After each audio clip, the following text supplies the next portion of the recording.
what of giving dawah to one of our Hindu brothers and sisters?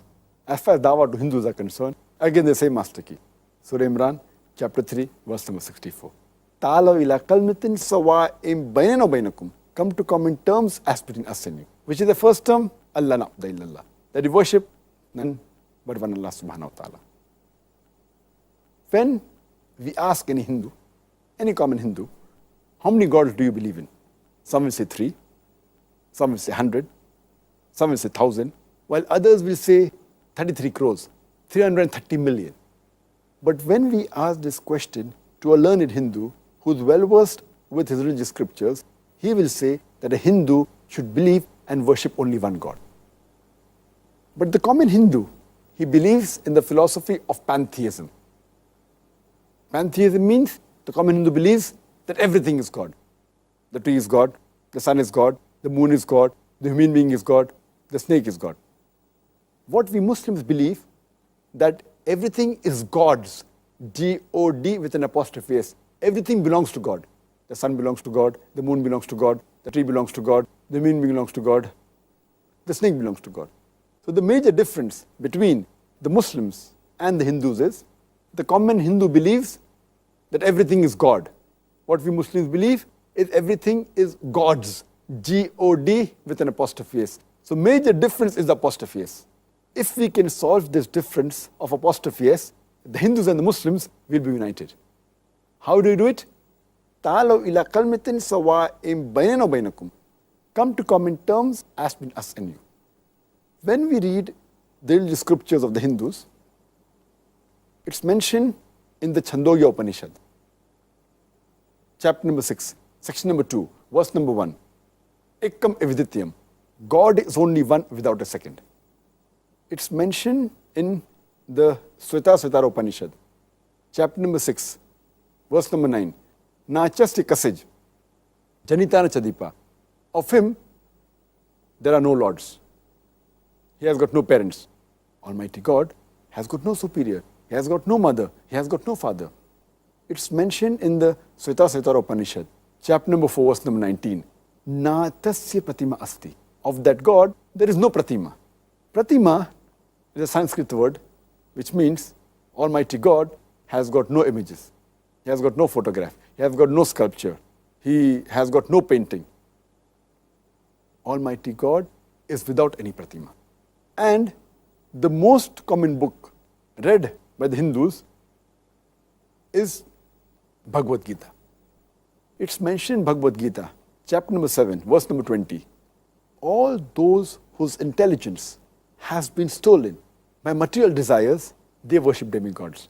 That means those are materialistic people, they worship demigods. In some of the commentaries, it says idol worship. And amongst all the Hindu scriptures, the most sacred, the most authentic are the Vedas. There are 4 Vedas: Rig Veda, Yajurveda, Samveda and Atharvaveda. It's mentioned in Yajurveda, chapter number 32, verse number 3.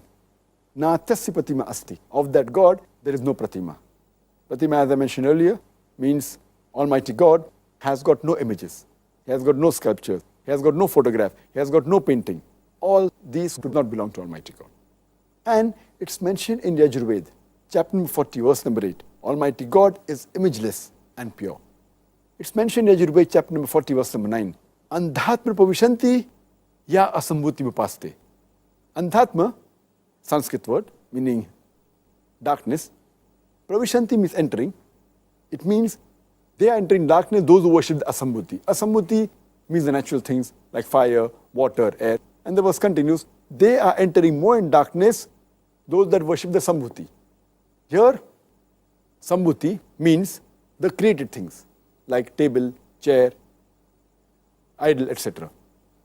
So the verse says, those who worship the natural things like fire, water, air, they are entering darkness. They are entering more in darkness, those who worship the created things. And amongst the Vedas, the other Veda is Atharvaveda. It's mentioned Atharvaveda, book number 20, hymn number 58, verse number 3. Dev Maha Asli, verily great is Almighty God.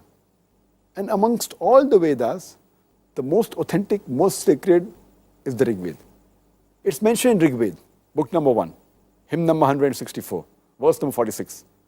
Ekkam Satya Vipra Bahuda Vedante. Truth is one, God is one, but sages call him by a variety of names. That means there are various attributes given to Almighty God. And in Rig Veda alone, in book number 2, hymn number 1, there are no less than 33 attributes given to Almighty God. It's further mentioned in Rig Veda, book number 8, hymn number 1, verse number 1, March Dinadi Sansad. Worship him alone, the one true God.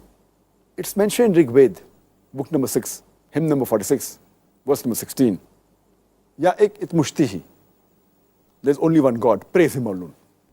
And the Brahma Sutra of Hindu Vedanta is Ekkam Braham Devta Naste, Nena Naste Kinchan. Bhagwan ek hi hai, dusra nahi hai. Nahi hai, zara bhi nahi hai. There is only one God, not a second one.